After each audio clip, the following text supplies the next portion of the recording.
Welcome back to Sika Strength and welcome back to Sika. My name is Owen. I am a weightlifting coach. I've seen thousands of lifters and I want to help you improve your technique so you can be the best lifter you can be. And today we're looking at Tian, Mr. Heart Attack, on our Sunday technical analysis. As always, we're going to look at two different things that you can work on, and then we're going to look at some solutions that you can implement in your own training that conversely we'll also have seen Tian doing his own training. Now today's footage is brought to us by Weightlifting House and Squat Jerk journalists, so Seb and Eaglin, giving us some great footage here of Tian Tao's snatching from this year and 2019 World's Training Hall. I'll link those below so you can have a look if you haven't seen them already. Now, the first thing we need to look at when we're looking at Tian Tao's snatch is his start position, and more specifically in that start position, we're looking at something that is referred to as a static start or a dynamic start. Now, most lifters in the world, varying ranges of elite world records down to intermediate to amateur, will use a dynamic start, and it's probably the way you should be going with your training. But there's a lot of issues that the dynamic start can cause in your training that can be mitigated by using the static start, which will give you time to learn and correct and improve upon your mistakes. Now, the dynamic start is incredibly useful because in the dynamic start, pre-stretch muscles produce more power. So we'll pump our hip. Holy shit. So what the fuck? Jesus Christ. So in the dynamic start, we'll move our hips up. We'll do something like Alien, the Russians will do it. A lot of Eastern European lifters will do it. Move their hip through a range of motion, up or down. We'll pre-stretch them, these muscles. It'll let us to produce a little bit more force off the floor, get the barbell moving a little bit faster, and as a result, has a good chance of improving your heavier lifts. However, on the downside, what often happens with a dynamic start in newer lifters, and to be honest, when I say newer, I mean less than 5 years, less than 4 years when it comes to actually being somewhat sufficient in the technical analysis and technical bar pat of the snatch and the clean and jerk. I always say it took me about 8 years to learn how to snatch, and by that stage I'd already snatched 151 kilos, so that should give you an example of what I'm talking about here in terms of mastery.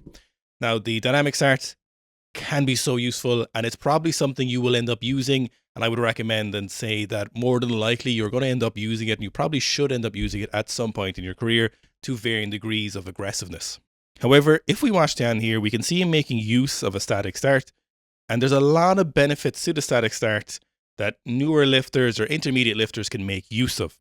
Now, the first one is, in the static start, we have more time to be technically correct.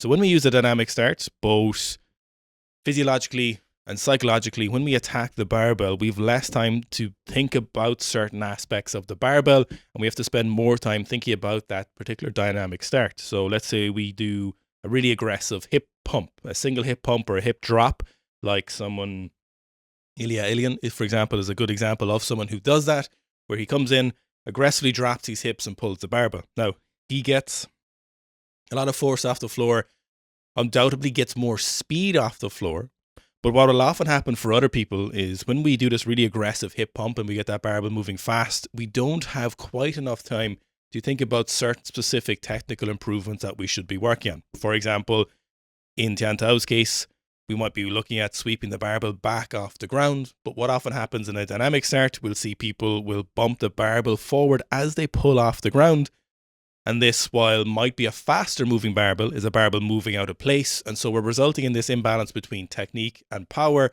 We always want to be emphasizing the technical side of things until we're in a good position to emphasize the power aspect of things, but we don't ever really want a big skew in the seesaw of power development or power production and technical proficiency, because these need to go hand in hand. And for you to be the best lifter, you need to be really powerful, but as technically perfect as you can get, as you may ever be able to do.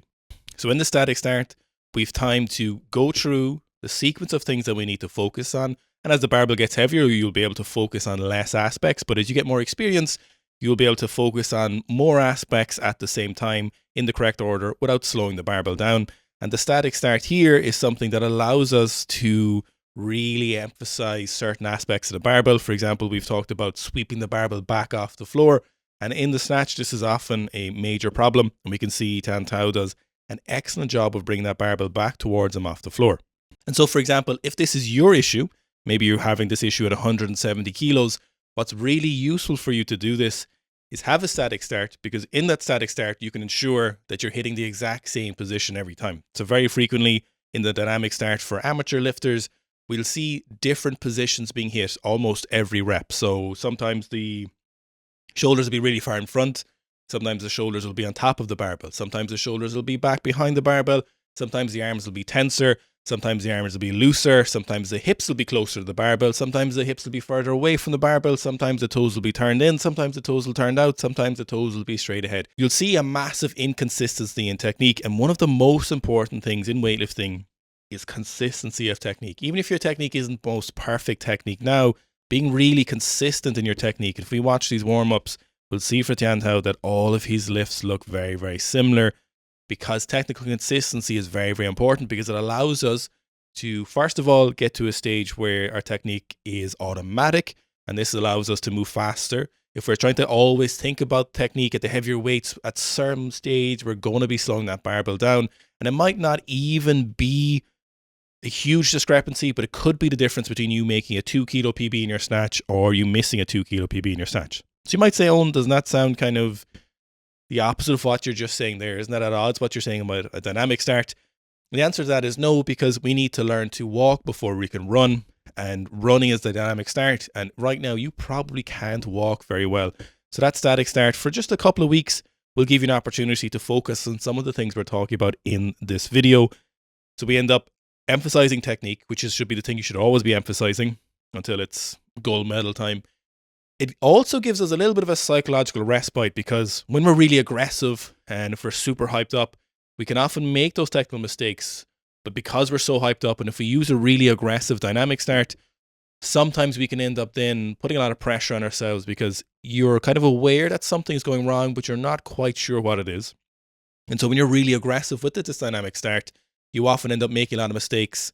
And then as a result of that, you can't be consistent. So trying to fix those mistakes is even harder, because if you're making different mistakes every time you lift, it's going to be so much harder just to fix those specific mistakes. I'll always think about this because it's one of the best examples. You might remember years ago, we did an interview with Aaron Kroll, or the Animal Kid. Now, he was an Australian lifter. Well, he was South African, living in Australia. And he talked about his coach, who was an Iranian weightlifting coach at the time. And Aaron's best snatch is 187.5 kilos. And he talked about getting one cue from his coach about every 6 months. And they would focus on that for months on end until it was perfect. One cue. One. And if you think about, you're doing a really aggressive dynamic start and your coach or whoever's helping you says, oh, your arms are too tense off the floor.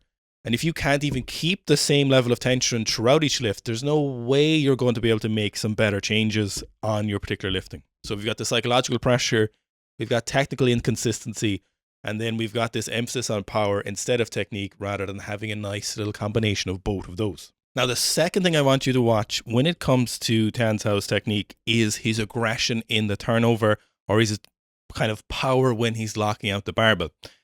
There has been different points, and we've seen this from some kind of non-weightlifting coaches, dare I say, maybe CrossFit coaches or CrossFit level 1 style training, where we'll hear people talk about, oh, this moment of weightlessness. There is no moment of weightlessness in the barbell, in the snatch or the clean and jerk. You need to be always in control of the barbell. You're always pulling on this.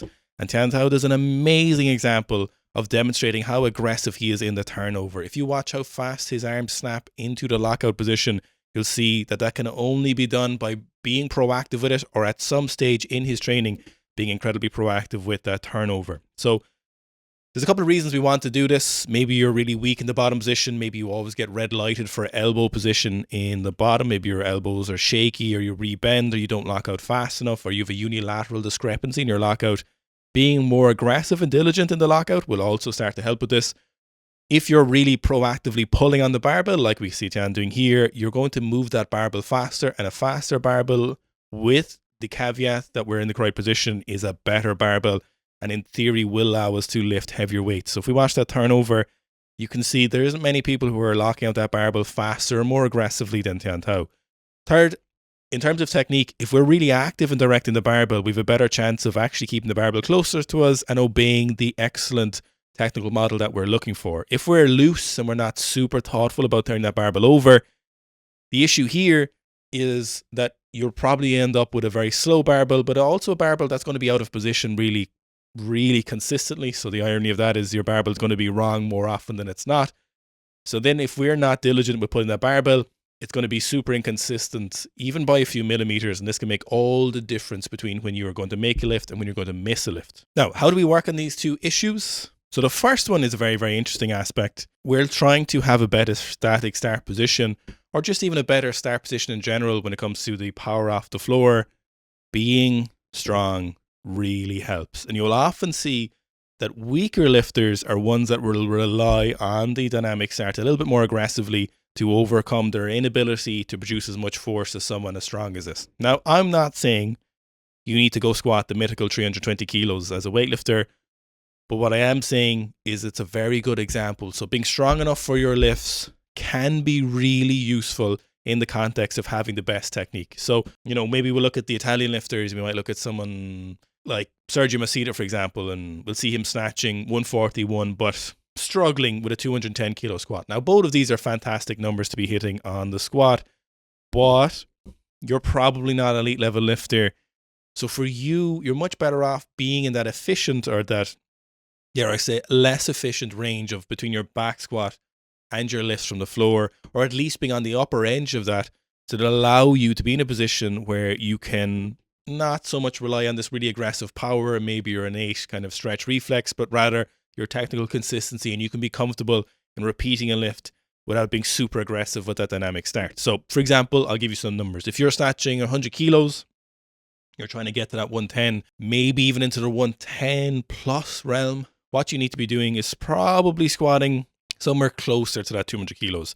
For the first time you hit 100, I'm okay with you being between, for example, 160 and 180. But if you want to get to that 110, I don't want you to hang around in that 160 to 180 band. I want you to start getting closer to that 200, maybe even ahead of time, trying to get over that 200 hill and being comfortable with it. Because the longer you have that squat, the more likely you're probably going to be able to maintain these tactical positions. And if we have this strength, we're going to have a better dynamic start position in the future. And if we have the strength, we can have a good static start position now. And if we have that strength and we have a good static start position and we're consistent with our technique, then we can slowly start to implement this dynamic start, and we can make use of great technique or your strength, and then you'll end up having much better quality lifts. So it's not forever to have the static start position, but it is something that I would like you to try for a little bit. I'd really like a lot of you to give it a go. Now, on top of that, pulls will make this really comfortable. The pulls are both physiological but also psychological. So when we're doing heavy pulls here, we can see Tian doing 170. This is essentially close to his working sets. And I don't actually need you to go really heavy with your snatch pulls or your snatch deadlifts, but I do need you to give me a bit of volume and repetition with your snatch pulls and your snatch deadlifts for two reasons. So one, we want to have perfect technique when we're doing snatch pulls or snatch deadlifts, because I want you to strengthen those joint angles and the related muscles in those very specific joint angles that you're going to be using from the floor. So you either aim for better technique with your snatch pulls, or at least the same technique you're using in your snatch pulls, because I want you to get extra volume in on those specific positions, because it allows you more training, and the more volume of sport-specific work we can do in a productive manner is, in theory, going to result in you being a better weightlifter, which will also result in you having a little bit more psychological confidence in the barbell and your movements, because it's going to feel a little bit better, because you've gotten maybe twice as much practice on those reps from that start position and that first pull and that third pull. So you've got strong legs and you're practicing these pulls. You're just going about 100%, maybe even less, equal to your working sets for most days on your snatch pulls or snatch deadlifts. You're getting loads of extra repetitions.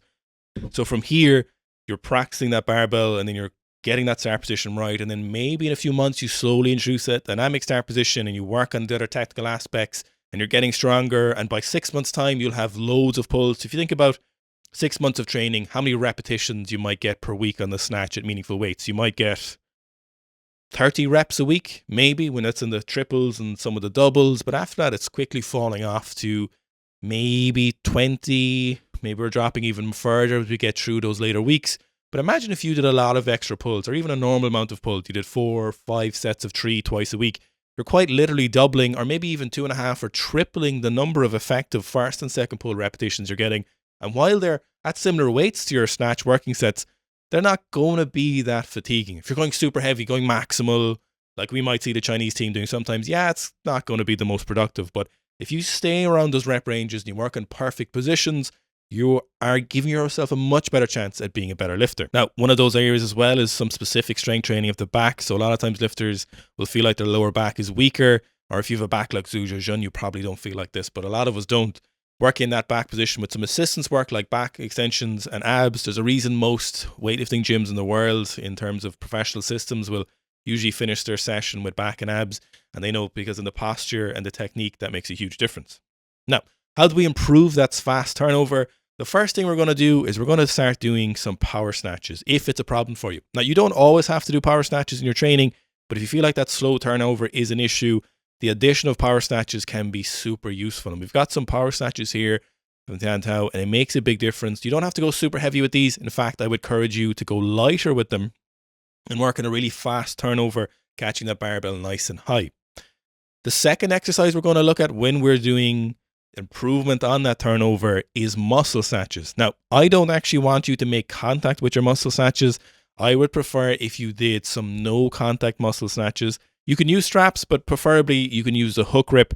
You know what? I prefer if you didn't use straps on these. So when we're doing muscle snatches, I want you to, hook grip or no hook grip, it doesn't particularly matter. I just want you to get some light weights that are moving really fast. Now, you don't have to be able to muscle snatch 110 kilos. And in fact, I would discourage you from going heavier on your muscle snatches.